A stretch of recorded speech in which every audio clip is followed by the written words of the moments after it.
It's time for Cup of Rad, so let's fill your cup with rad pop culture vibes.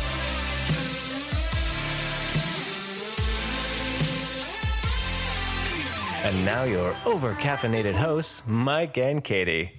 Hey kids, it's another episode of Cup of Rad. I'm Mike. And I'm Katie. And we are going to slip our silky voices in those ear holes. This week, we decided not to go to the movies. We decided to spend some time at home. Yeah, nothing really was grabbing our interest to go, and we needed a little bit of change of pace. Yeah, so, let's just dive into what we've been doing. Yeah, this week here, we finally binged TV.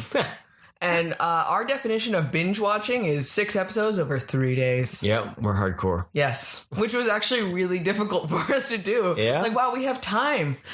So we we binge watched and finally got to watch Good Omens, which just came out on May 31st on Amazon. Yep. But we were really excited about this one because it's David Tennant, let's be honest.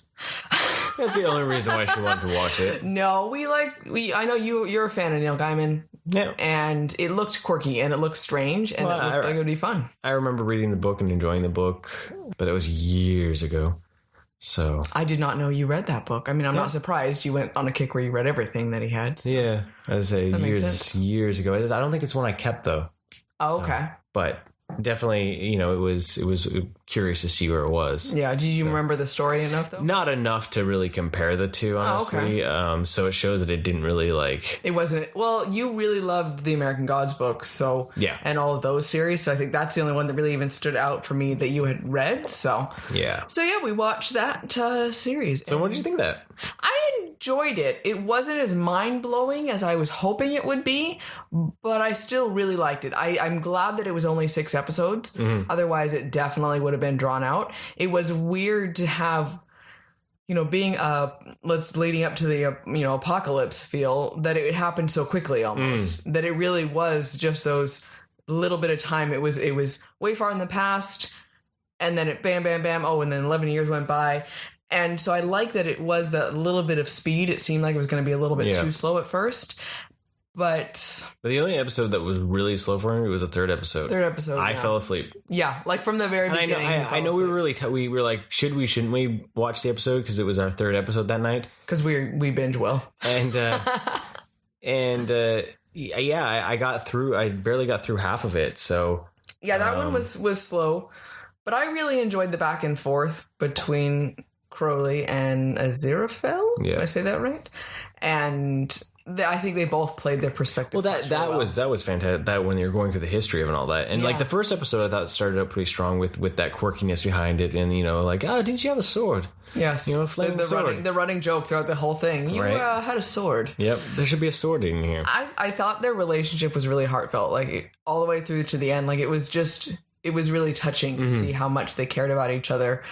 And that it wasn't supposed to be, and yet it was something they had created, and how different they were from being it was awesome because it showed the positivity of humanity, and I think that was a really nice different touch because right now we focus so much on the horribleness of humanity in a lot of places, and I liked that it was talking about the good aspects of free will and the positives that can come out of being able to have that little bit of both sides.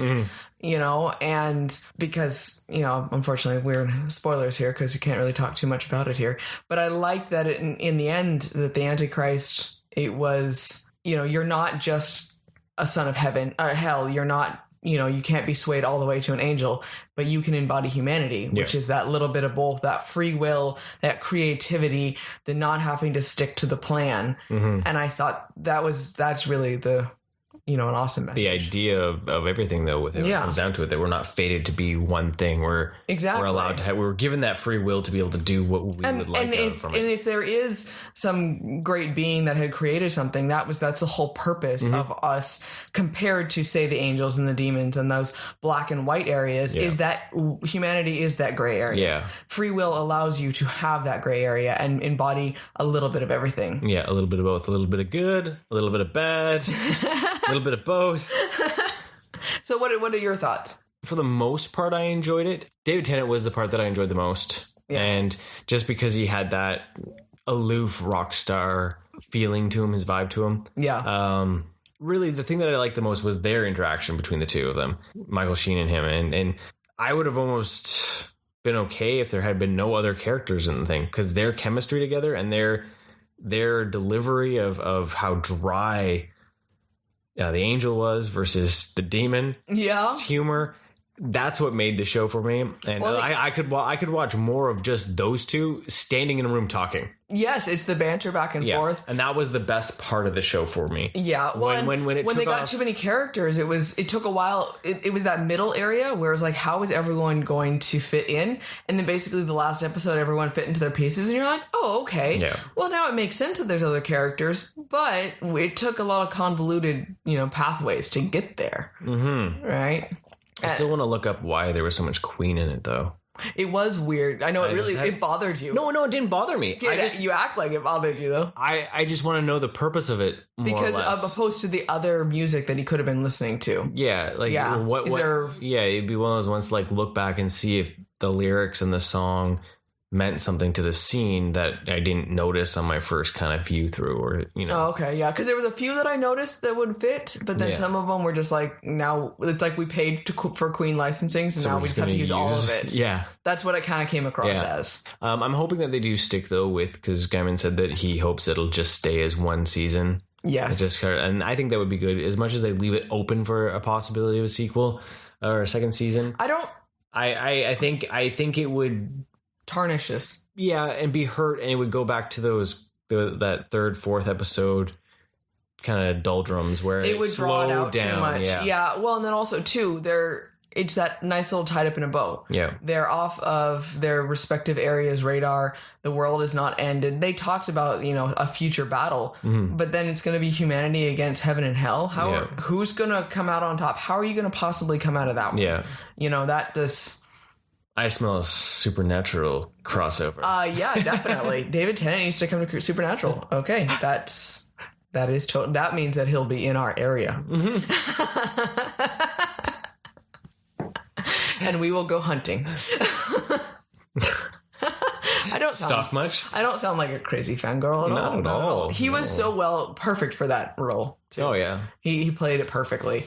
And I loved how he had just that little bit of chaos in him, but he wasn't evil. And I thought that was a great commentary, though, that it wasn't, he became a demon because he asked a question. Mm-hmm. And it wasn't the idea that the demons now have become, well, I have to be all dark and moody. I have to be evil. Yeah. Well, no, even in our history, too, people were thought of as bad or evil just because they asked questions. Even like the witches aspect of things, people were witches because they questioned the natural order of things. Let's say, is this the best way to do it? Do these powers of authority make the best decisions? Yeah. And for him, he was a demon strictly because he asked about the inevitable plan. Yeah. And he didn't just blindly follow orders. And it wasn't that he had to hurt people or be, you had this mischief aspect. Yeah. But then up to his core of him, he still cared. Well, even just at the beginning where they picked the apple and he's like, why'd you tell them to pick the apple? Well, I didn't. I just told them where it was. And if he really didn't I just tempted them. Why didn't he put a big sign up there or put it on top of a mountain? Yep. Right?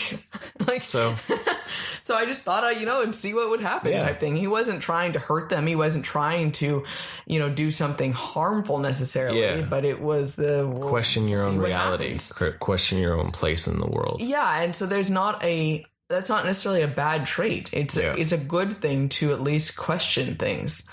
And so I really like the ideals that were in it. Right. Well, the Witchfinder thing reminded me very much of the romance that was in Stardust.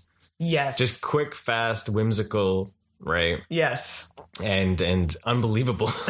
Very much so. Right? And that for me is where the show slowed down, was when they brought the Witchfinders in. I know the Steadfast really bothered you. Yeah, he got okay near the very end, but he was really obnoxious at first because it's just like, what was the point of it? And when you couldn't see the point of it at all, it was just frustrating, right? And if obviously the point was to bring Pulsifer into the situation, but it still was just Yeah. Yeah, he was just so crazy sounding. Like, would I watch the season again? Probably not. I enjoyed what I watched. I had some good laughs and some chuckles, especially because of Tennant's role.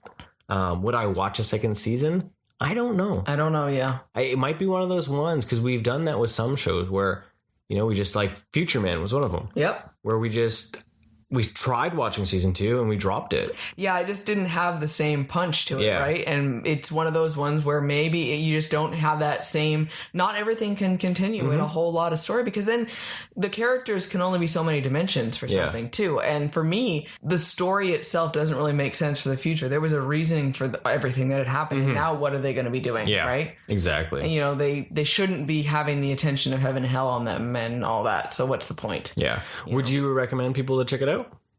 Well, I gave spoilers, of course, but if you like David Tennant and you like that style, then it was fun for sure. And if you like the idea of the story of the Angels and Antichrist Demons. and Angels and Demons stuff, it was fun. It was a silly little. I'm glad we watched it. Yeah, and it was quirky. Yeah, but it was not mind blowing. But it was a fun little. I was expecting it to be more quirky. Yeah. I was really hoping, especially because you said too, like the beginning seems like the credits seem like Monty Python. I was going to say exactly. Yeah. The opening credits look like Monty Python. And if it had been stayed true to that, it would have been a lot weirder. Right. But at the same time, I look at how many things that have amazing opening credits and they're nothing like the show. American Horror Story is one of them. The opening credits is way better than any of the seasons. Yeah. They're creepier and disturbing. Well, and it's interesting. And even American Gods. Yeah. Right. American Gods. Yeah. That opening scene is epic and dramatic and beautiful in art, and then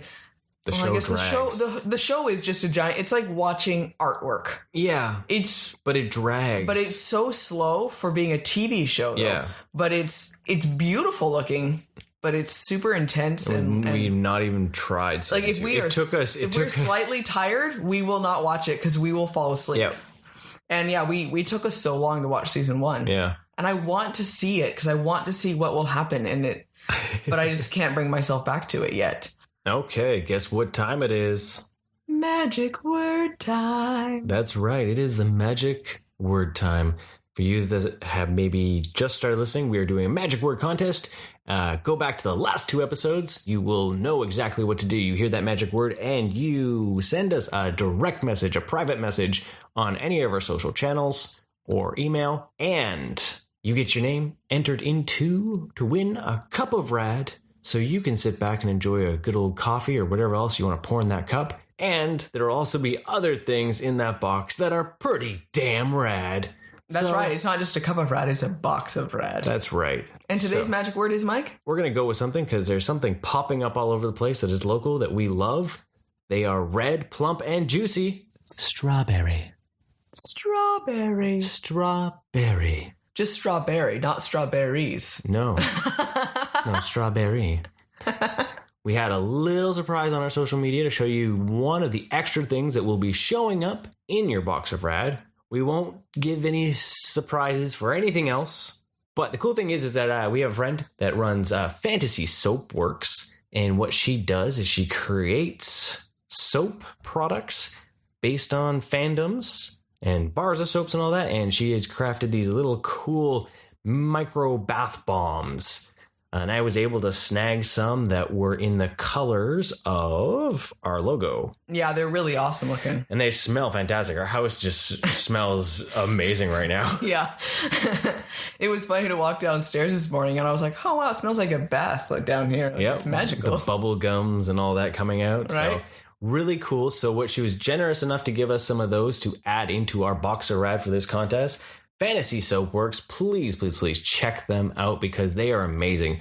She also is making a Pikachu soap, which I'm very excited to get our son. You can check her out on all social media. She has a website and all that. So Fantasy Soap Works. Everything is built on nostalgia. Truth. That's all it is. That's all it is, to cash in on people's love of what was old is new. Back to the 90s or the 2000s. Everything is nostalgia. But this week's not about nostalgia. It's about Radstalgia. Radstalgia. That's why we're creating words left, right, and center because we're awesome. Well, words are fun to create, and why not? I think as all the adults, we decide that we don't need to have fun with words. Yeah. So why not have... Breaking the rules, breaking the law. Right? Some Radstalgia. We got Radnesia, which is for our movies and all that, but this is Radstalgia. This is different. Sure. We haven't gone back to rewatch. We haven't watched them. We're just remembering fondly. Remember. Well, and this week, too, we decided to focus all on TV. And it's TV night. So we were trying to think of all the different types of TV shows that were really important to us. And we have a lovely little, like, random container of TV shows. And so we thought we'd just randomly pick some out and say, oh, we're going to talk about these. So what's first on our list, Mike? Yeah, you like that? It's like static in your ears. Yeah, wow, that's, I'm sure, going to sound awesome. Dun. Number one is... Dun. Dun, dun, dun, dun, dun. Dun. Well, there you go. Here it is. Friends. This series, obviously, everyone in the whole world, I think, knows about this series. I have seen the whole thing from the beginning to end in order a minimum of probably 4 or 5 times, plus all the ones that I have watched just randomly on their own, because we own the whole box set of DVDs. And I know you and me had watched them through a couple times, and I've watched them through. Here's something for y'all. We didn't have cable for a big chunk of time when we first were married. 5 years. So what we would do is we would just buy DVDs. Yeah, and that was our TV that we watched. We didn't really have the time as much to watch things, because you got to think, when we back then, way back, PVRs were pretty new. Yeah, they weren't really around. It was like the end of the VCR.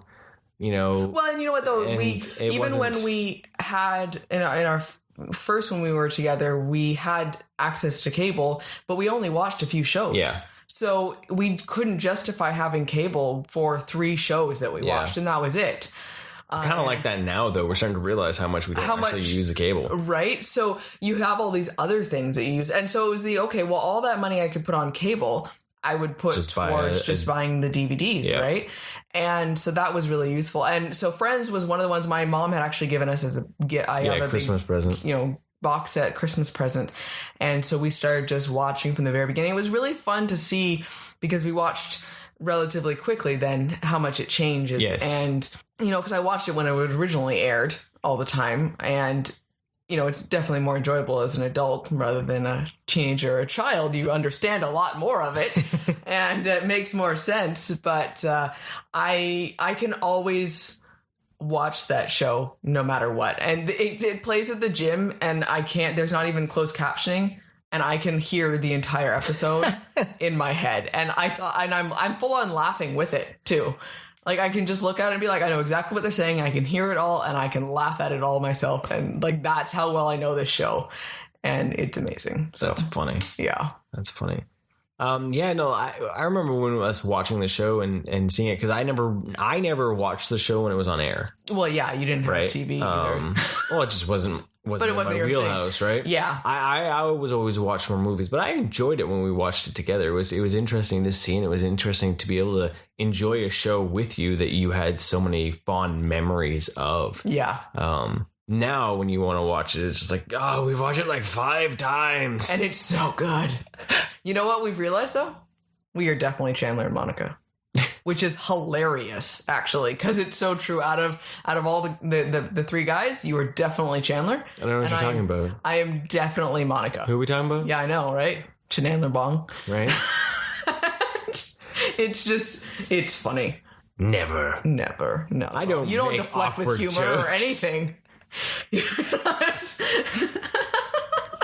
I don't think I know how many times I've used like the line, like the I can't give you advice if you need a sarcastic comment or a witty joke. Who are we talking about? But it's interesting when you watch those and you see really how the characters are just really the male character is technically just one male character and one that female. They've decided to like break into 3, and same with the Well, yeah, because any of those ensemble ones work best when you can see a little bit of yourself in every single person. Yeah. Right? That's what makes it more likable, right? Exactly. Like it reminded me because we just watched My Little Pony, and you know how hard it is for me to say, okay, well, I'm most like this pony. Well, no, because you take the group of 6 of them and they have main qualities that make up a whole person. Yeah. Right? And so you need those extremes to be able to counterbalance. Right. So like in Friends with the 3 women, right, you have someone who is, more pretty and well, they're all pretty, but more cares about all this, more prissy, more shopping. What's the princess? She's a princess. Mentality. You have someone who's the very much competitive, good at. He has more of a trade feel or something, and then someone who's just a little off and a little aloof and whimsical, right?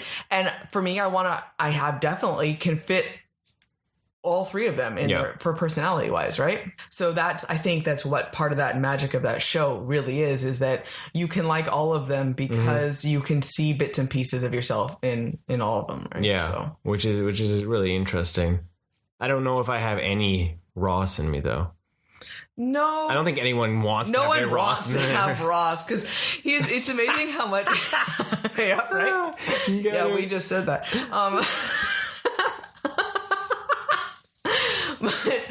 Now I can't keep a straight face. Okay. Well, okay. Well, I have all the pops except for Ross. That's true. You Poor do. Bastard.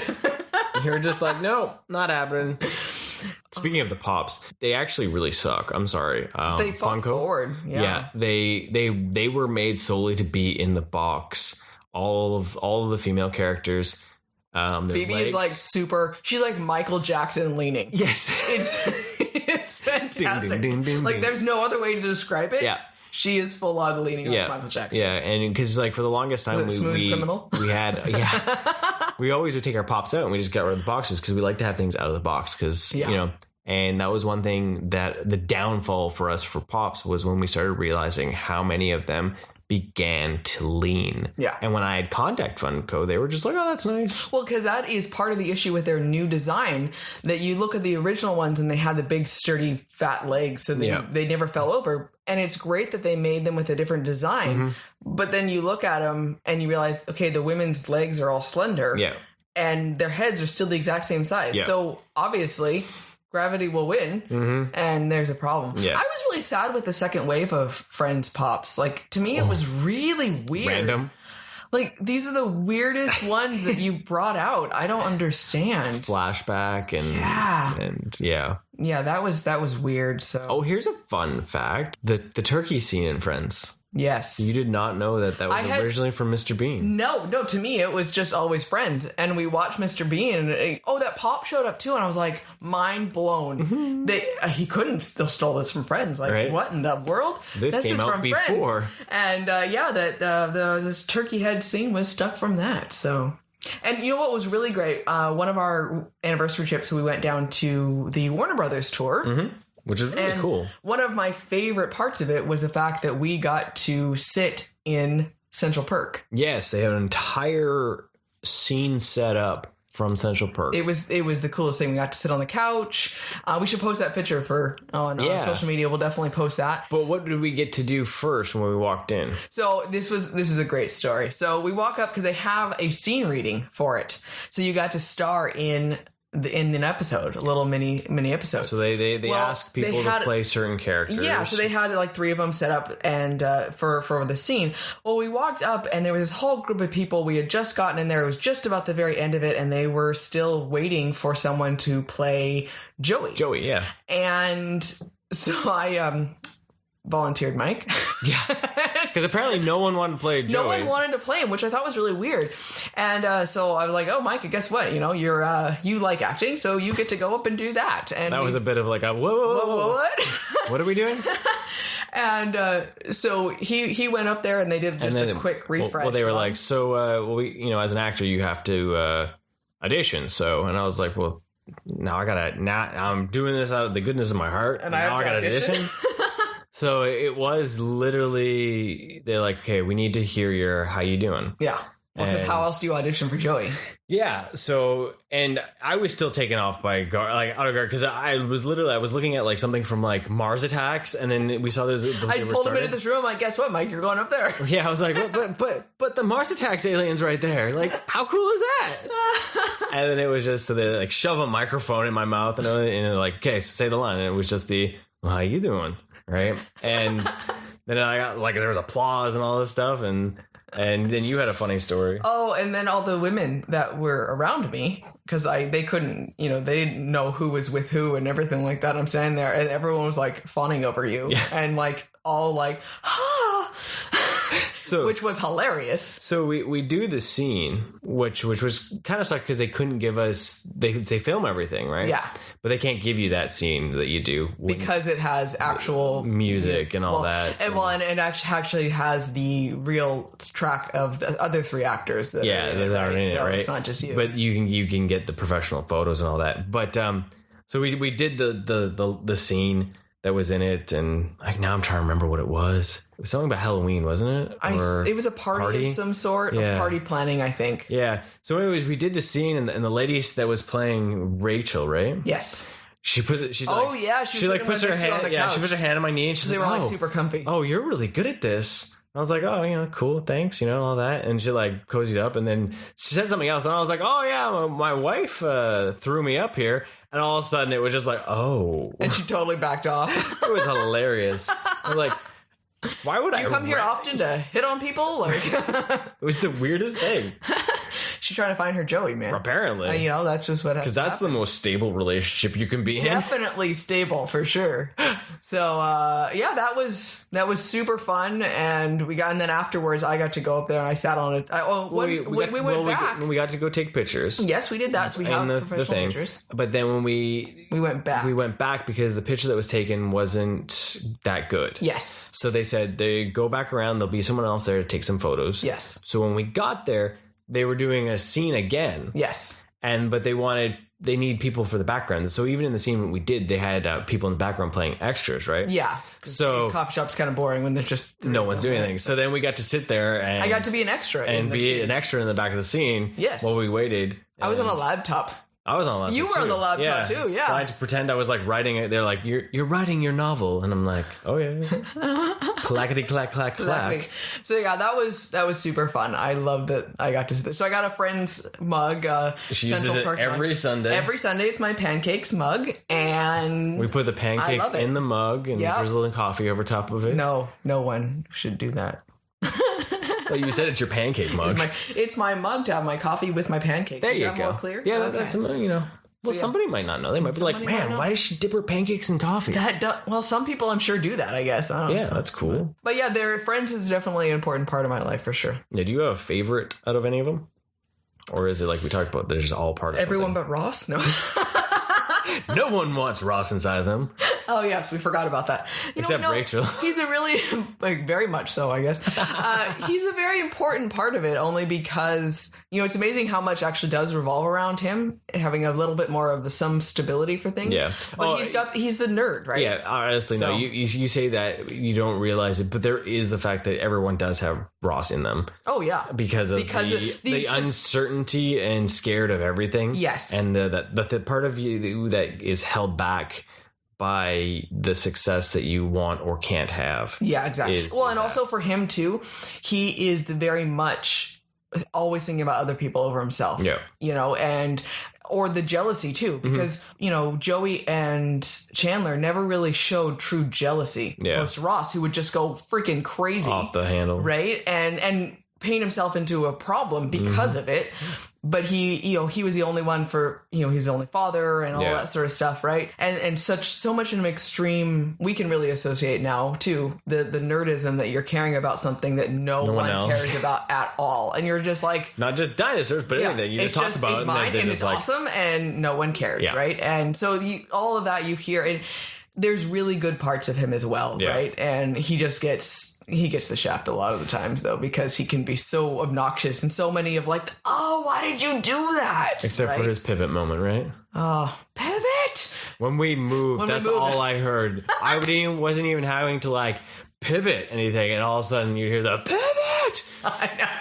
I will never ever miss an opportunity to use that word. I bought a tank top at Warner Brothers tour as well, but all it says is they don't know that we know they don't know. Yep. And yeah, that was pretty awesome. They don't know that we know. That they know. Yeah, I see now, and it just gets all cut up and cut because they say it so many different times in the episode, right? Because they just keep adding they don't knows to it. That is a great episode too. I think it's so funny how awkward Phoebe is when she's trying to hit on Chandler, and they're just like you're like, oh, this is just so weird, painful to watch, right? Just get over it with it. But yeah, that's probably the biggest like sitcom that we have watched. Yeah, like we've seen ones together, but that's definitely the one that's your go-to. Even for me, like I've watched How I Met Your Mother. I've watched that. I've started from the very beginning, and I just kept watching that through on Netflix, and it's funny, and I enjoy it. And you have that ensemble, but it still just doesn't have the same. I can just pick it up and watch it whenever as Friends because it's so much of it can. I don't know. It's just it is different. Yeah, and it shows the Friends age, can just be silly with things, right? Some of it can be just really silly. Yeah, and it just doesn't have the same replacement. I don't think anything will. So okay, well let's go to the next one. Dun, dun, dun. We're gonna see what is the next one here. Dun, dun, dun. Oh, well. Absolutely Fabulous. Oh, wow. But I've tagged something else on there because I have nothing to say about Absolutely Fabulous. So I don't have nearly enough to but you know what? Here we go. Absolutely Fabulous. And then we'll go on my your other additional time, which I'm pretty sure I know what it is. So Absolutely Fabulous was something that I started watching when I was in high school, and we went on a BBC kick, and I got into like watching more Monty Python, and we just was like British comedy is hilarious, and I found this show on Comedy Central, and it, pun intended, Absolutely Fabulous. It was the weirdest, like I don't even know why I loved it so much. I couldn't honestly tell you because they're just really obnoxious, but it was just hilarious. I think sometimes when you find something as a teenager that seems edgier or more adult. Yeah, it's like it was just really cool, right? Because they were adults, they were just flamboyant and doing whatever the hell they wanted, and just they were so witty about things and just I'm gonna do what I want, and I thought that was hilarious, and it was just the perfect timing in my life for it, right? And those have officially become two of my favorite words in the whole world. I use them whenever possible, and I know it is directly from that. So that is pretty much what I have to say. I'm sure I would love to actually find an old episode and have like a Radnesia moment for that if I watch it again, and just see if I can still find it amusing, or if it's like, what in the world was I thinking? What did I need in my life at that moment that this was that funny? Now, but you never know. That show was played in my house when I was growing up because my grandmother watched it. Makes sense. She would sit there with her bag of chips and she'd smoke and she would embody everything about Absolutely Fabulous. And it would be one of the ones where I would come in and I'd be like, oh, this is on again. Great. Because CBC, Canadian Broadcasting Channel, played a lot of BBC stuff. Yeah. Well, even now you can find BBC was really hard to find down in the States, right? So and they played it a lot. Like it played more at night, kind of like that 11 o'clock to like 1 o'clock time frame. Like they would just play it, right? And so like on the weekends and stuff like that, when I'd be like, I don't know why I remember, like I just like wake up. I slept funny when I was a kid, so and I like get up and any noise, but then like the way the house was set up with when I lived with them and all that, the light, the glow of the television came down the hallway. Oh, okay. Right from where it was. So then, but I remember seeing it, and it just like the old women with big hair smoking. Oh, big, huge hair and crazy makeup. Yeah, no, now I need to find an episode of it and just watch it. But yeah, they were just kind of awful. And I think that's the point of it, though. That's the whole point, right? And they just thought they were amazing, though. Yeah. And it was weird and just funny. Okay, what was your tag on that you want to add? Can you guess what it was? Mr. Bean. There we go, Mr. Bean. What else would go with it? Well, I thought I tagged that on there for the British aspect of it, right? Yes, exactly. So, Mr. Bean was something I watched a lot of because that was on the CBC as well. So that was something I never saw at all. Right. So there you go. And that was something me and my grandfather watched together. My grandfather didn't watch a lot of things with me. He watched cartoons. But like cartoons he picked. right? And those were like those 4-hour long Popeye tapes that you could buy at the store. And so I watched a lot of like black and white cartoons with him. But when it came to watching TV, Mr. Bean would be on the CBC, and we would watch that. And that, for me, it was just hilarious because it was just that adult child, you know, and he's adorable. Like, I've seen some of the things now, and he's so cute and so innocent, right? But he's a dick at the same time. I know. So no wonder Mike likes him, right? It was just,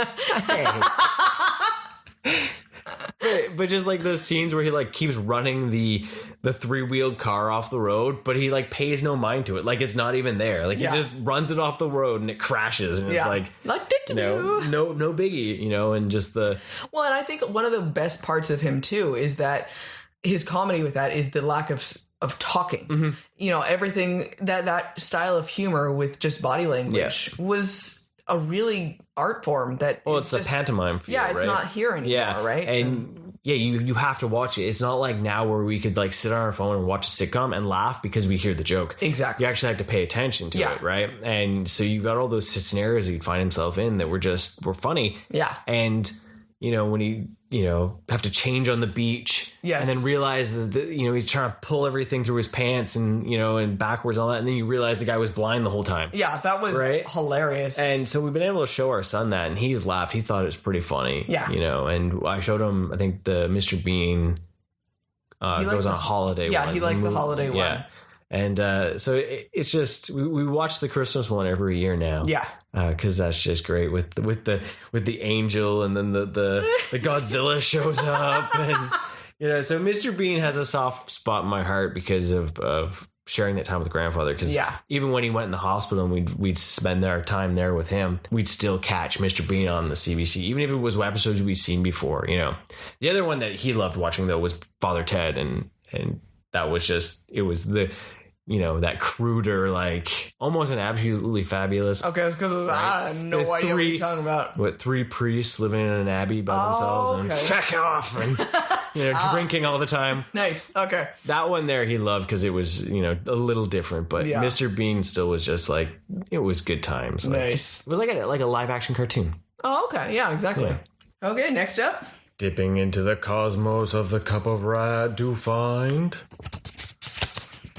Ooh, Smallville. Ooh, somebody save me.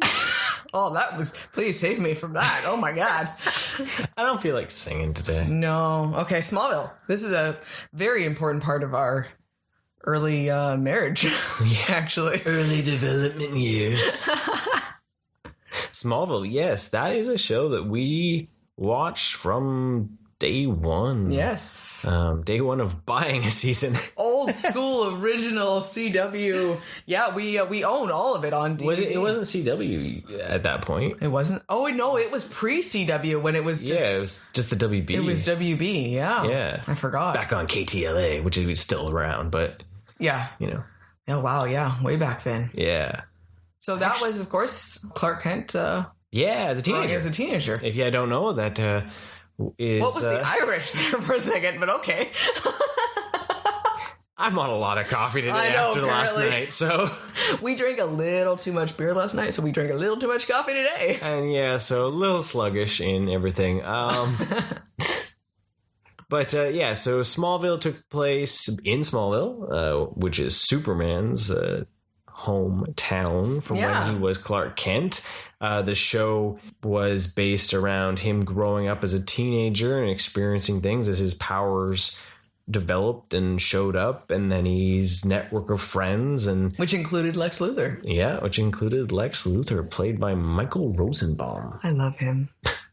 I loved him as Lex, and it's even better because he is the Flash to me. So Wally West on Justice League, and Michael Rosenbaum is awesome. I would love to meet him. Yeah, there you go. Yeah, he does a podcast too. It's called Inside of You. He does, yes. So pretty sure Katie would like to be inside of Michael Rosenbaum. No, that doesn't seem weird, but doesn't seem weird. I think it might not be for some. You're right. See.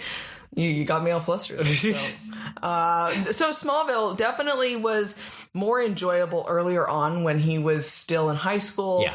and was still kind of developing more, it slowed down and kind of became we have to keep watching because it's a superhero show. And we invested so much into it because it lasted for 10 seasons. Yeah, and so when he was out of high school and in Metropolis and started to kind of flirt with the idea of being Superman, but then they never were able to actually make him Superman. Yeah. It was just like you lost out, and you wanted to see him all the way through to the end, and they couldn't quite do it, and it was just sad. Yeah, I remember it going from being just really exciting because it was like the Freak of the Week show with Chloe and all that, and they dealt with the different monsters and brought in different ways to have the different characters from his rogues gallery, and then only to have it start getting drawn out. Yeah. And when they started introducing some of the other heroes, it got weird. When Aquaman showed up and Cyborg showed up. Cyborg and Green Arrow, and Flash and... Oh, yeah. Yeah, you said Cyborg, right? Cyborg, yeah. You know, and it was like... And then they like had this weird pseudo like plated like vest suits that they would wear as the pre-Justice League. Yeah. You know, and that for me, then that's what weird. It got weird, right? And then they tried to adapt storylines that didn't seem to fit with the Doomsday I think they would have just been better to, partway through, just make him Superman. Yeah. But then it wouldn't have been Smallville, which would make... But it could have still been. Yeah. You know, it still would be a throwback to where he came from. Well, and they should have just played up more Lois, calling him Smallville. Yeah. Right? All the time. And I think they would have... That took a really long time for them to have a relationship, too. Transform it from being, I came from Smallville, but now it's my nickname. Yeah. You know, they could have easily done that. But yeah, it was really like you wanted to be able to see him in that suit by that time. And I had heard... It was always so close, right? Yeah. I heard at one point they were looking at trying to figure out how to make a movie with the cast and all that, but then that washed out, and then it was like he might be back. Well, see, and I always loved the Lex Luthor, that style of Lex Luthor that was from the show, and I wanted to I would love to see him in a movie like that. Well, that Luthor, that version of Luthor, the businessman Luthor. Was what was in Justice League, the cartoon. Yeah. You know, and that's what the we had the experiments and all that sort of stuff, right? You know, he was more evil in that retrospect, like... You know, and with the show, too, he wasn't necessarily evil. He was just... He has that issue where he's kind of a slimy dad and kind of grew up in a bit of a fend for yourself and stand up and just take charge attitude. But he was... concerned about the weird things that were going on in the world that he couldn't explain, and he was a scientist and he had money, and it's just the curiosity that he couldn't quite find those answers to, and it started making him go a little crazy. He wasn't necessarily evil, but it was just like I can tell that something is weird and I can't figure it out. Well, he had his issues too, because being in Smallville when the meteor shower hit, he lost his hair, right? Yeah, and so that alone, he has a bad taste of what happened with the meteor shower, and so everything that comes after it was an issue, right? So, and I like the connection there. I was okay with them being that friends because, you know, it's a conflict of some sort for growth, and I thought it came across very like Shakespearean or Greek tragedy feel, exactly, right? And so it had there was a lot going on with that, but yeah, you're right. When they added too many other characters, then it just got weird. Then they really CW'd it and dragged it all out. Right? Is that a term? They CW'd it? Yes, it is. It is a term. That's fantastic. So I still have great fond memories of it. It's. We'll just rewatch the first 4 seasons and we'll be good, right? Yeah, I don't remember where it started. I think 5. You said it was basically about half of it. Almost 5 for anything seems to be the cutoff point where they need to just like wrap it up. Yeah. And, you know, that's maybe something to think about for a lot of the shows is that's their moment. Even if we throw back to Friends there, it went on for a long time. But there was a lot of it where it went on. Yeah, exactly. It went on. When you rewatch it, you realize how much of those were quite extended or how I had forgotten how long Monica and Chandler were actually together. It seemed like it had gone over faster, but when you see it all in one big chunk, then it could have been compressed even more too, right? So. Yeah, so that's unfortunate with the show that got away. But, you know, I really like Tom Welling as Clark Kent. I did too. You know, I think he could have easily played a good Superman, you know. And like they did a good job with a lot of the casting. I liked Martha and Jonathan as well too. I think they did a good job with their casting. Yeah, so. they really brought a lot of heartwarming and all that. To it. Fun fact: the area that we live in actually is where all the CWs are filmed. But with Smallville, it's very close. We drive through it actually quite often. Yes, we do. We could go actually find the Clark farm and everything, or the Kent farm. Right. So it's kind of cool that we live in Smallville apparently. Yes. Shows how small Canada is. It's big enough to be, but Metropolis is also downtown Vancouver. So that is true. Right? So. We're worldly. Yeah, we are, So pretty much all the CW stuff is filmed in and around the whole Fraser Valley area, which is really cool to see. And same with Supernatural and Sabrina and Riverdale, right? So, so I think that's really nifty. Yeah, it's fun. We can see, some of those spots that you read about. You're like, oh, yeah, okay. And sometimes it's really trippy, though, because they're trying to play it off as this other place. You're like, but that's just over there. Yeah. Right? Or you see some of the street signs, you're like, oh, okay, that's exactly what they are. Right. Okay. I always love seeing when they mess up and you get to see a BC license plate. Oh, yeah. On some of the cars. Yeah. You're like, oh, wait, no, hold on. Yeah. Which is pretty cool. So what's next? Let's see how many are we doing here. Oh, here we go. Oh. It's Rick and Morty time. Yeah, apparently. This is a newer one. Completely changed from what we've been talking about. Right? I guess it's a bit of a rad nostalgia almost because it takes so long to get seasons out. Right? It has had 3 seasons and it's got a giant, break over a year's time before we're going to even see a new episode. Yeah, it's quite old actually. So I'm going to let you start off with this one because this one came from you. So I finally just decided to watch it one day. I kept seeing people talking about it and all that, and probably another one of those ones where I was working and you decided to find something. And then I just said, I'm going to watch it with you. What's this? You got drawn in with the Tiny Rick episode. Tiny Rick. Yep. Oh my God, I love it. You like almost all the episodes where Rick shouts his name loudly. I do, actually. Because what's the other one that you just shout all the time? Pickle Rick! Yep. And what's hilarious, though, is that but, those are not the episodes that I really enjoy, though. Yeah. I've realized watching it, and there's the big debate between fans, which can be hard, is that you've got to have a higher intellect to understand the show. No, I don't think you need to have a higher intellect to enjoy the show. I just think you need to not be drunk or stoned to enjoy the show. Yeah. And find the true meaning in it. Yeah. And I'm going to say right off the bat for anyone, don't at me on this. Well, you know what? We can all enjoy the show in our own way. And we don't. Some of the vulgarity is hilarious. Some of the weirdness is funny, by all means. But that's not the best part of it. Yeah. The trippy stuff is not the best part. I love, again, just like so many of our other favorite weird shows, that there's so many levels. Yeah. And this is one of those ones where having a family gives a completely different perspective than someone that as a teenager is never going to understand yet, because they don't have those connections with children, with older parents, with maybe parents who are unhappy or have experienced it themselves, right? And the strain that can happen with family dysfunction. Yeah. And family dysfunction and personal dysfunction is the core of this story. Yeah, exactly. And you see where it is, and all the vulgarity and all the weirdness is a way to cover up that underlying story that is there. Because Rick is such an unhappy person.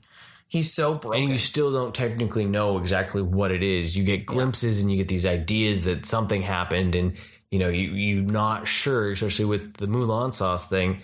Was some of that real? Yeah. Or is that fake? Like, what is it? You don't know where is it? What is the truth that broke him, right? Yeah. It's one of those ones I can put on and just laugh. And that's sometimes I think that's the point of some shows as well, as much as it is that you can see that underlining all that. But he doesn't always have to be that way. You can still just laugh at it. Some of the times I can get frustrated with how vulgar it can get. Yeah. Especially the noob with all the shit everywhere. Yeah, that never is appealing. It was just like, oh, seriously. Yeah. But there's some great moments. The episode that I love is the one with Snowball. That's probably my favorite that episode. Is mainly because of Rob Paulson. That is. I mean, if it was anyone else, it would not have probably made it up so high. Yeah, I know, but it also has Scary Terry in it. Oh, but that Scary same Terry. Episode. Yeah, Scary Terry is one of the best things. You can run, but you can't hide, bitch. Bitch. And now we have to splash explicit on it. We could not say bitch for it. Oh, I know. But that's the thing, is like that. What does he have, swords for hands? Yeah, it's a legally safe knockoff with swords for fingers, not knives. Oh yeah. Oh, it's so good because he's just so sad. Right. You know, he just and it's so funny to look at him as if he's like a working man all the time. Right. Like that, right. That's his job. So funny. This whole time we could actually stop running. We could hide. He can't find us. Yeah. Right. And what's cool too is that in it is. There's nods to other shows as well, especially like Gravity Falls. There's a Dipper and Mabel in the Citadel of Ricks. Yep. Right? And then you find out that the voice of Rick and Morty, Justin Roiland, is Blendon. Yeah. Blendon, the time guy in Gravity Falls. From Gravity Falls. Because I hadn't seen that episode, and Kiddo ended up watching it in Gravity Falls. Not Rick and Morty. He was watching Gravity Falls. Yeah, our son does not watch Rick and Morty. And all of a sudden I heard Morty's voice and I was just like, what's going on? You freaked out because you were afraid he was watching Rick and Morty. He somehow got it. And no, he was watching Gravity Falls. And he plays the time traveler in that, and it's the same voice. And geez, guys. Yep. They've got a thing going back and forth, which I thought was pretty cool. Yeah. But yeah, the snowball episode was definitely. Yeah. Where are my testicles, Summer? Where have they gone? Where did you put them? Right? And so, I love that episode because it's just hilarious. The concept that if we gave a dog higher intellect and the ability to make a choice, they would not choose to be a dog subservient in the concept that we want them to be. Yeah. They take over, and it's just hilarious. There's so many good episodes. Like the funnier ones I think come from season 1. Season 2 had some really great moments too. Season 3 I think progressed the story better than the first 2 seasons. Yes. So it doesn't have as many laugh out loud funny moments. Yeah. It's really its standout episode is going to be the Mad Max style one and the Pickle Rick. Pickle Rick was definitely not just because of the Pickle Rick, but the episode is amazing because of the character transformation and the depth of talking about how broken they are. And yeah, it's super impressive. Turn me over. What, did you turn yourself into like an alien dick or something? No, I turned myself into a pickle. Right.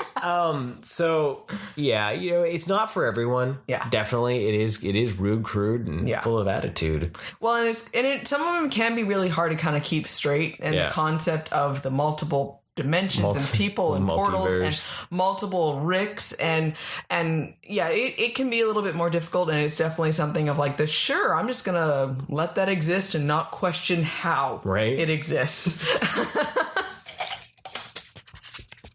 Boom. Hello. Last one is... Oh, that's our last one. Okay. Well, it's going to be. We got 45 years of SNL. I don't think we can do 45 years of SNL. 45 years. SNL is a staple in our house. In our house. I grew up watching SNL a lot. I would watch... repeats on VH1 and Comedy Central, and I wasn't so much of watching the current ones because I was younger. Yeah. My parents loved the original SNL and everyone that came out of it.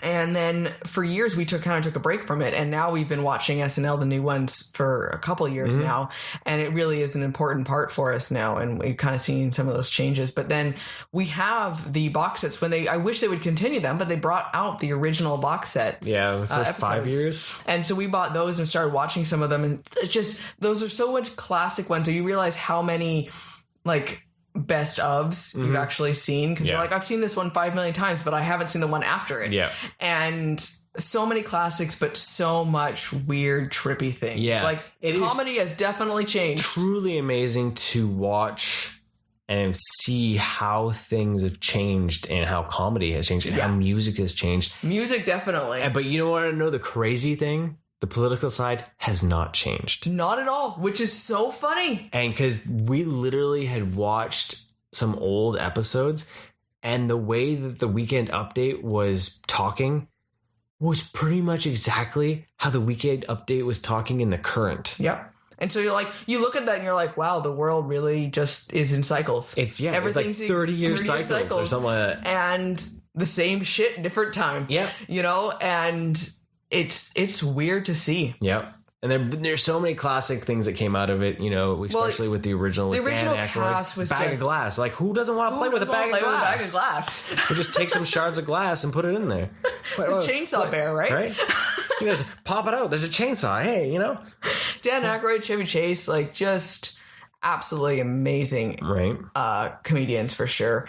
And I grew up, I knew a lot more from, I guess it would be the 90s, yeah. The Mike Myers, the David Spade, like that whole era. Dana Carvey is actually one of my favorite comedians ever.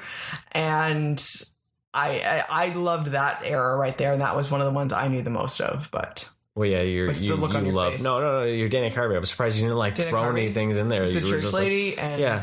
Oh, yeah. And the broccoli. The broccoli is from a stand-up. It's from a stand-up, but at the same time, because it all just blends together. It blends together, and I love Dana Carvey's stand-up, specials and everything like that. He's just... Well, it's amazing to see how many comedians actually came out of that. Like, the 80s didn't have as many... because it had its more stumbling blocks, as it was canceled and this and that and brought back and blah, blah, blah, blah, all that turmoil and all that. But then you get to where the 90s hit, you had Eddie Murphy and all that, and from that, and that was a fantastic part. But it was the 80s was its lowest, I think, point. Then it found its new stride in the 90s. Yeah, especially when it brought on the Mike Myers and all that with Wayne's World and... Well, yeah, because in the 70s, then you had so many of them movies come out of those comedies, right? Yeah. And then in the 90s again, you had that with Wayne's World and then later on, then again with Will Ferrell and stuff. Those type of characters came out, all of that, and how much comedic classic movies that we see have come from SNL, for sure, right? And even now too, right? They continue to be that way, and it's such an important part of our world. I think it really is, and it's such a good forum for us to, we talk about the politics. But using comedy to make us question and ask and point out what the hell's going on in our world. And it from back in the 70s, it needed it then. Yep. And it still needs it now. It's not a new concept to mock politicians or mock the world or mock everyone. It should always continue being done. Yeah. And those people who are on the world stage need to learn how to accept that. Yeah, well, because it's a way to point out and... Yeah, like you said, question. And just like it goes back to the good omens that we talked about before. It's the questioning our world and questioning, was this really the best thing to come out of this? Yeah, well, and if you say it in a different light too, right? Sometimes it just takes saying it in a different way to be like, oh, you're right. Like that doesn't sound okay, or that's not all right, or bring out that extremism. If we take it out of the context and put it in something else, would it still be acceptable? Yeah. No, that's not acceptable. Okay, then why was it over here? Exactly. And some of those the characters that were created from it, especially on Weekend Update, even now, it's just it's so funny. Yeah, there's some fantastic things and it has been throughout the entirety of it. Yeah, I remember when we watched, even not political wise, but when we watched the originals with the land shark, like that, just a weird concept and where it's just knock, knock, candygram, knock, knock, flowers. And then all of a sudden the shark pops through the door and eats a person. I know, right? And then, see, those classic SNL skits are so highly quoted in my life, in my house. Like my parents still will say Rosanna, Dana. Yep. And Blues Brothers, definitely. And it's so funny too, because when I was a kid, I didn't realize how much had come out of SNL. I had no idea Blues Brothers came from SNL. Well, because it's not slapped on the movie. Right? Yeah, exactly. Or any even there's a restaurant and there's all these other things that came out of it too. Right. So you don't think it was such a big thing. Because no other SNL character had blown up as much as that, even though they had ones that blew up and had movies and all that. They never got to the point of being a cultural icon that has a restaurant. Right. Yeah, so. I agree. So it's just, there's so many good episodes. There's too many to Jane, you ignorant slut. My dad has said that way too many times. But even when you had when we got into the 90s, when they got quirkier with Wayne's World, with Adam Sandler and all those. Well, Adam Sandler. I mean, think of how many comedies came out of that, right? So, well, he was on the near the end of this last season. That one was a hilarious episode. I was super impressed. I was afraid that he would be a little bit more obnoxious. But that was a good episode for sure. His monologue was great, though. The fact that he was like, I got fired, and then guess what happened? I went on to make, $80 billion, right? So you know what? That was the best thing that could have happened to me. Right. So. But the music. It's interesting watching the music too for SNL. We fast forward through a lot of music now. Yeah. Because it's just not our jam. Yeah. Well, there's a lot of hip hop and it's not. I'm choosy about the type of hip hop that I will really enjoy, and a lot of it sometimes is too edgy for even a live performance. I would prefer maybe a more just recorded one. Yeah, because you have a little bit more of those sounds. Sometimes those can be a little too raw and edgy. Yeah, and we're not country people, so that's the other thing we fast forward through. Yeah, they had quite a few of those actually. This last while, and then.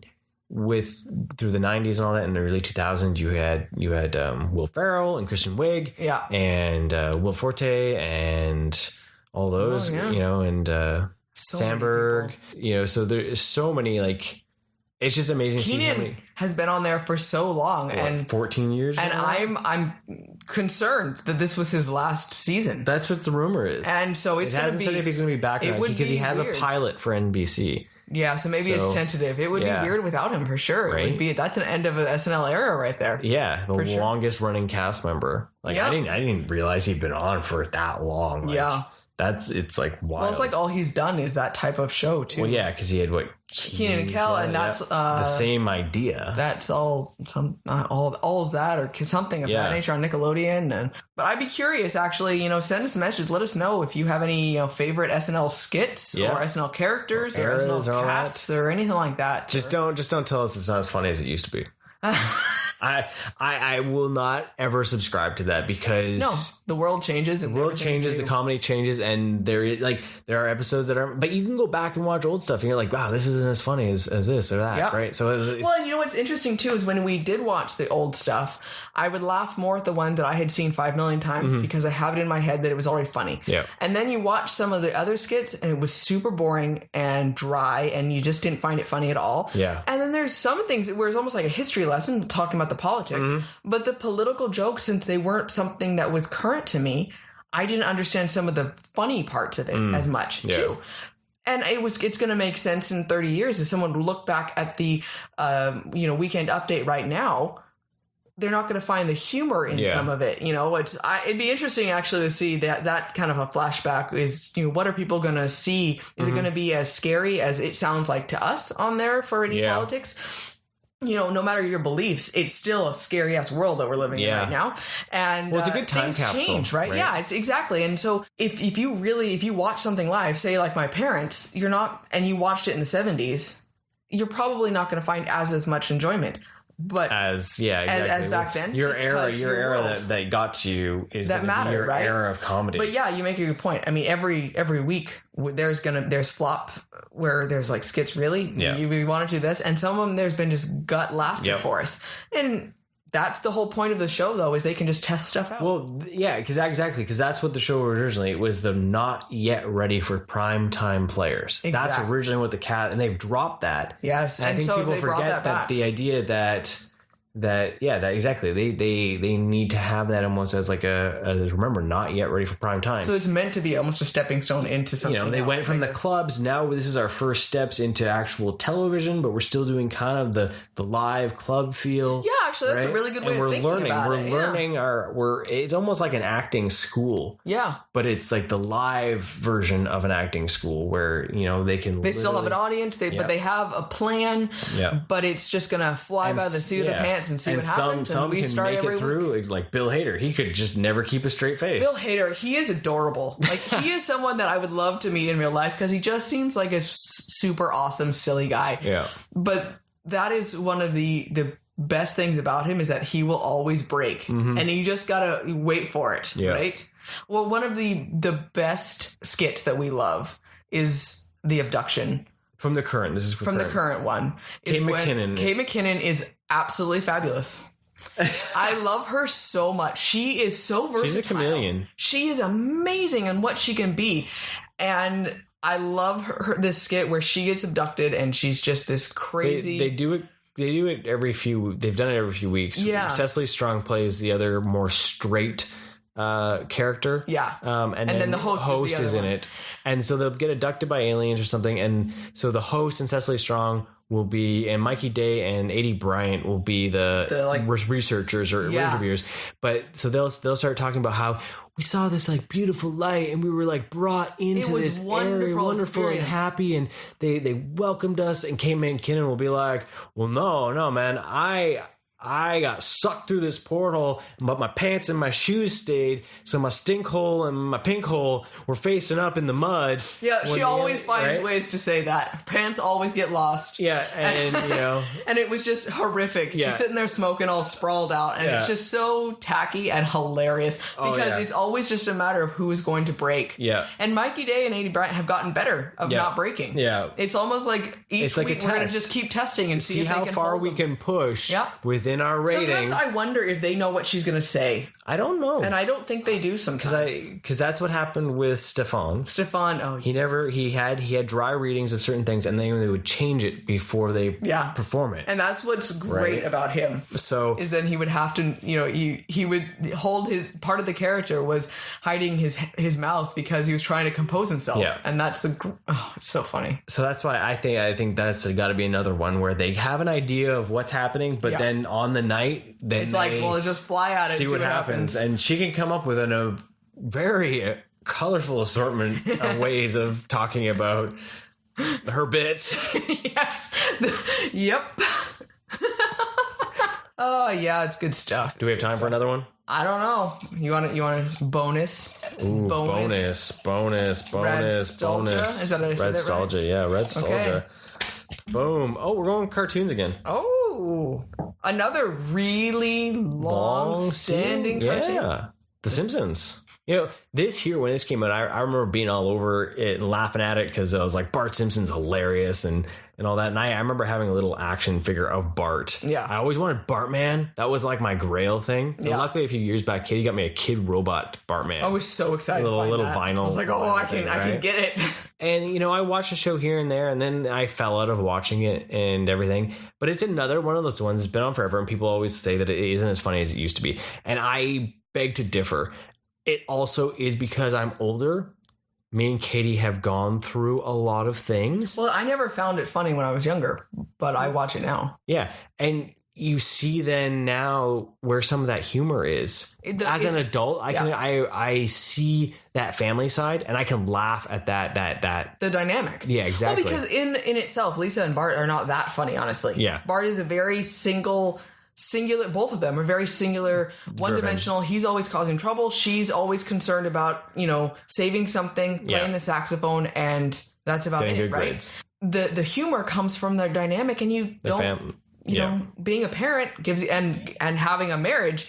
And having a marriage and having, we at one point in our lives, we're almost failed. It almost went down the gutter. So then you can see where that's going, and they're like, oh yeah, I've been there. Okay. And then you then it's enjoyable to watch them find themselves again. Yeah. And fix reinvent and all that. But it's always those slips and the realization that in a family, there's always going to be stumbling blocks. Yeah. Slips and falls, but they always come back to each other and realize that they're good. So no matter how bad your day is, you can come back as a family and still enjoy everything. And that's one thing that I noticed with the show is it's that same dynamic. Well, no matter how much hits the fan, no matter they how always come back. How much you hate your kid on certain days. And I'm sorry. I don't care who you are. There are days when you want to strangle your child. And... but you always but you don't, and you always still love them, right? Yeah. And the cartoon allows you to laugh because no, we're not going to do that. Those feelings. But that's the embodiment of the feeling that I'm going for. But he still comes back and takes care of them and loves them and supports them. They still have that core dynamic. Well, he'll give up everything to make sure they do something, right? Yeah. And it's just, I dig it. And it's had so many classic moments over the years and all that. Yeah. One thing that would be amazing is that when Disney Plus hits, the fact that all 30 seasons will be on there. It's so funny watching the animation change. Yes. For that. And that's another time capsule. That's a time capsule of comedy, because comedy has changed. Writers have left and gone and this and that. And to see, and voices have changed, animation has changed, right? And how to things see, are said. And and different people you hear of, like Kevin Michael Richardson got on the show, and you can't cobble a pineapple, but yet here it is. Yeah. So and did we do that? we cobbled a pineapple. We did. We cobbled a pineapple. Yeah, it was and good. Was amazing. It was. I can see why it was amazing. Cobble a pineapple, everyone. If you haven't tried it, try it. Do it. But then the Simpsons land is at I was just going to say, and it was so much fun walking into that. They did a good job. It's a little bit of a thoroughfare, but at the same time, it's a fantastic. But going off into the restaurants and the store and everything, it was just super fun. See all those little gags and all those jokes. The Big Pink, the best $5 donut you'll ever get. I don't know if it's $5 anymore, but it maybe was more. Well, yeah, but it's like the size of a cake. Yeah. And it is amazing. It's a small cake. It's a big freaking donut. It's about 4 donuts, I think. Maybe it's 5. Maybe 5, but 4. But it's an amazing thing to have. I freaking love it's such that a thing. good donut, right? too. And it was so cheap, honestly. Yeah. It was totally worth buying those every single time than the fancier donuts they had, because the fancier donuts were more expensive. Right? And it's a big pink donut. The ride, Back to the Future was awesome. I wish they still had something, but the ride's still pretty fun. Yeah, The Simpsons is fun. And we went with our son, and he really dug it, and he was like all interested in The Simpsons after that. I never really let him. We watched a few episodes of The Simpsons, but it's still just a little questionable, but he doesn't understand it as much, right? And he liked the land, I think, more because of the bright colors and things like that in it versus and he will actually randomly shout, "Curse you, chain reactions!" Right? So I think that's funny. It's a good show and it's a fun show. Yeah. So I still think we got time. We got time this week. We got time. Okay. We got time. What are we? Here, you pick out of here. Okay, let's see. Let's just do them all. Okay, we're not going to go back. Oh, this is another 10-year run. What is it? Actually, no more than 10 15 years. 14. We got to save this one. Okay, how about we just save that one? We'll save it for like next year this time, because then it'll be over. Perfect. I'm not going to leave you in suspense. We're not going to tell you what it was. Okay. A whole year from now. We're going to try another one. Let's see what's the next That'll one. probably be like a 4-parter. Clone High. Oh, now, if you haven't seen Clone High, please go find it. Oh, yes. It is done by the guys that did Spider-Verse. Christopher Lord and... Way back when? I don't know. Lord and Miller. I don't know what their first names just are. Lord and Miller. Yeah. They have... That's way back. Way back. Yeah. And that show is basically about an evil scientist conglomerate that takes the DNA from famous people and clones them. And they're high schoolers. So you've got Abraham Lincoln, Gandhi, Cleopatra, Joan of Arc, JFK. Oh, yeah. All these historical figures going to high school and dealing with day-to-day life. It's awesome. Gandhi has ADD. Lincoln is voiced by Will Forte, which is hilarious because he voices Lincoln in both Lego movies. Right. JFK is just the super jock who just hits on everything. All right. Yeah. And Cleopatra is like the cheerleader, the prom queen type thing. And it was what, 2 seasons? One season. One season, like just 22 a little episodes. snippet of ridiculous. Yeah, and that show, and like it always starts so dramatic, and then it ends with the whole like next time on Cologne. Yeah, it's super intense. Like yeah, that like they've had a pretty good run with TV and their movies. Like the 21 Jump Street series has been pretty ridiculous and funny. And then we talked about Last Man on Earth. That is a brilliant show. Yes, I will keep saying that's something that find it on That's Netflix. One of those ones that I wish deserves one more season or a movie. Finish it off, a special. Give me an hour-long special or a 2-hour special. Don't leave us hanging, just man. to finish that show. Because that thing is friggin' hilarious. Yeah. Clone High, you can see where their humor and all that. Like, it's just so good. Just a weird thing. So see if you can find it for sure. Check out Clone High. If you have seen Clone High, let us know. Yes. Okay, next up. Oh, I got 2. Okay, here we go.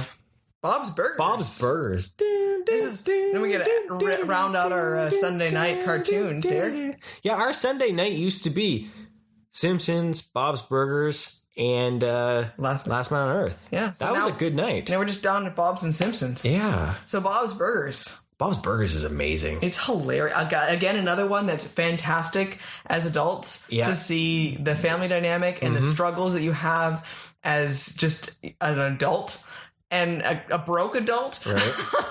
And trying to do everything for your kids. And you can laugh at the kids just doing stuff. You can laugh at the parents. You can laugh at all of them. And it's just hilarious. I love you, but I'd fire you all if I could. Yeah, you guys are all terrible. Yeah, you're all terrible. He's definitely Bob. I'm not. I'm a Louise. Okay, yeah. He does have pink bunny ears. I do have pink bunny ears. Yeah. And you also have Kuchikobe pajamas. Yep. And a blanket. I have a Kuchikobe blanket. Snuggle with my Kuchikobe blanket. Yeah, it's so soft. It's amazing. So This is me now. Yeah, I have a I think it would be great for Halloween if you were Louise, I could be Tina, and our son could be Gene. In the burger suit. He does not like it. For idea, a kid that likes farts. We tell him about the fart song, and he gets just so like, angry. Yeah, I play it. I throw Spotify on. I'm like, here, open your derriere. Farts will set you free. Yeah, and he's just like, oh my god, you guys are weird. Bad things happen in the bathroom. There's a whole soundtrack of Bob's Burgers. Yeah. That's something to look up because that's hilarious. Because that's one thing I think is really cool about Bob's Burgers is the fact that there's songs in it. Yeah. And they're random too. Yep. Like you can go multiple episodes and not a single song will happen. All of a sudden they'll do a musical episode. Yep. Right? They always have music at the end of their episodes. Well, I love all the little things, like the beginning credits always have the changes. The one shop next to them and the pest van always change, and it's always like, okay, what was it this year? And they're always related. And then the burger of the day is always different. Yep. And it can change throughout the episode too, right? That is true, right? And they're always funny. And we have a Bob's Burgers recipe, cookbook. Yeah. We don't use it as much now because of our change in our diet, but we used to make them a lot. And they were fantastic. Fun. Absolutely amazing. So definitely get that. Yeah. If you haven't gotten that book, because even though it says real recipes for joke burgers, the burgers are amazing. So it's something to try. We tried a lot of different types of styles of food and combination of flavors, and it was amazing. Our son, it was just a standard burger before, but then it was like when we got that book, I was able to get him to try different cheeses, different seasoning. Different seasoning. The seasoning was the thing that was interesting. Yeah. Or the different things on it as well, and that was fantastic. Not just ketchup. Yeah. You know, and that's definitely something, and it's something you totally need to check out. Well, he's even right now been asking. He's like, "Are we going to have any Bob's Burgers?" Yeah, and I've been able to figure out because I'm going to use the Beyond Burger. Yeah, because I can morph that one a little bit. We can season it more. We can modify it. We found a lot of different alternative, this to replace the cheeses. Yeah, and some different styles with that. So I want to plan some of those. There we go. This summer we'll make Bob's Burgers. Bob will break out the book and do that again. But Bob's Burgers, it's just great. It's Mommy doesn't get drunk. She gets fun. All right. Yeah. No, it's just.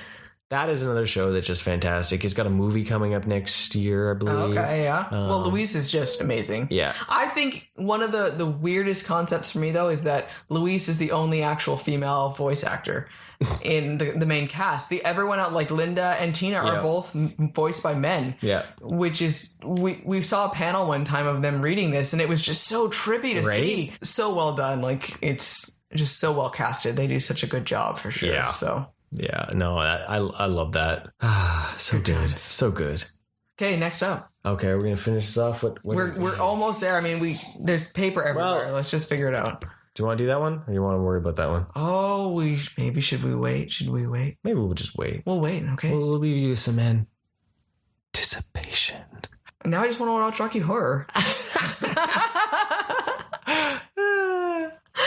I am a massive Rocky Horror Picture Show fan. Yes. So there's a whole episode where you talk a little bit about it. Yes. Inside Katie.